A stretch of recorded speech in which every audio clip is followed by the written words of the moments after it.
साथियों नमस्कार, मैं राजकुमार वर्मा, समाज सेवी। मैं देश को आज समझने की ज़रूरत है। हमारे देश में किस क्षेत्र में कहाँ विकास रुका पड़ा है।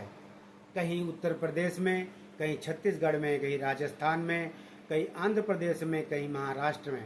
हर जगह एक अजीब सा माहौल बना पड़ा है, जहाँ पे मेरे देशवासियों, मेरे नौजवान साथियों, मेरे बुद्धिजीवी अपने विचार, अपने तरह के काम करने के जो उनकी योग्यता है, क्षमता है, वो नहीं दिखा पा रहे हैं, कर नहीं पा रहे हैं।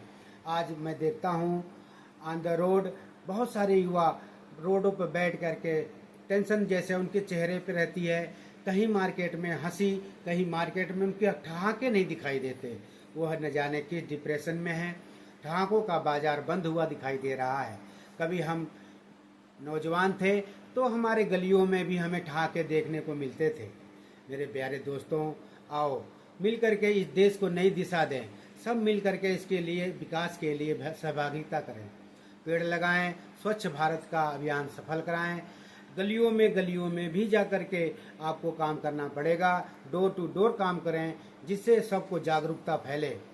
मैं नदियों पे देखता हूँ, हिंदुस्तान की नदियों का सारा पानी समुद्र में चला जाता है। इन नदियों को जोड़ने वाली जो योजना है, सरकार को इस पे भी ध्यान देना चाहिए।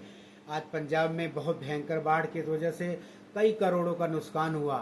वहीं बिहार में कई करोड़ों का नुकसान हुआ। कहीं पुल गिर रहे हैं, कहीं रोडें टूट रही हैं। तो हमें और भी ध्यान देना चाहिए। जिम्मेदार व्यक्ति, संबंधित विभाग से निवेदन है, मेरे साथियों, सब लोग मिलकर करो, देश का विकास करो। अगर देश बढ़ेगा, आगे बढ़ेगा, तो लोग भूखमरी से दूर होंगे। 85 करोड़ लोगों को आज भी राशन दिया जा रहा है। अगर हम सब मिलकर काम करेंगे तो किसी को खाना देने की जरूरत नहीं पड़ेगी। सब स्वयं कर लेंगे, सब अपनी मेहनत से कमाएंगे और खाएंगे, और उनके बच्चों की दवाइयाँ होंगी फ्री में। और सरकार को देना चाहिए शिक्षा, स्वास्थ्य और घर, रोटी, कपड़ा और मकान। यह हमारे देश की उन 85 करोड़ जनसंख्या की ज़रूरत है, जिसके लिए आज भी शहर में दर बदर भटक रहा है। गांव में रोजगार नहीं हो रहा है। हर 10%, हर साल 20% शहरों में की आबादी बढ़ रही है। इस पे सरकार को सोचने की ज़रूरत है। गांव में लोगों को रोज़गार मिले, उनको वहीं पे रोज़गार दिया जाए, उनके लिए ट्रांसपोर्ट की व्यवस्था की जाए, वहाँ पे वेयर हाउस की व्यवस्था की जाए, और वहाँ पे कैरियर की व्यवस्था की जाए, जिससे फास्ट ट्रैक की तरफ ही अपना वो प्रोडक्ट शहरों तक पहुंचा सके और बड़े शहरों तक जा सके, और उनके उचित मूल्य देने का काम भी उस पर व्यवस्था सरकार करनी चाहिए। मेरे प्यारे भाइयों, हम सभी इस देश के जिम्मेदार नागरिक हैं। देश को 75 साल के समथिंग आज़ादी मिले, आज भी हमारे लोगों को, बहुत से लोगों को आज़ादी नहीं मिल पा रही है, जिससे यह दुख है। मुझे बहुत दुख होता है जब किसी को न्याय नहीं मिलता है। किसी को बाल रखने पे, किसी को पानी पीने पे, किसी को घोड़े पे चढ़ने पे, किसी को बारात ले जाने पे जब उनके साथ अत्याचार होता है, यह हमारे देश की आज़ादी का बहुत बड़ा अपॉर्चुनिटी नहीं दिखती है, जब तक हम इसे ख़त्म नहीं कर सकते।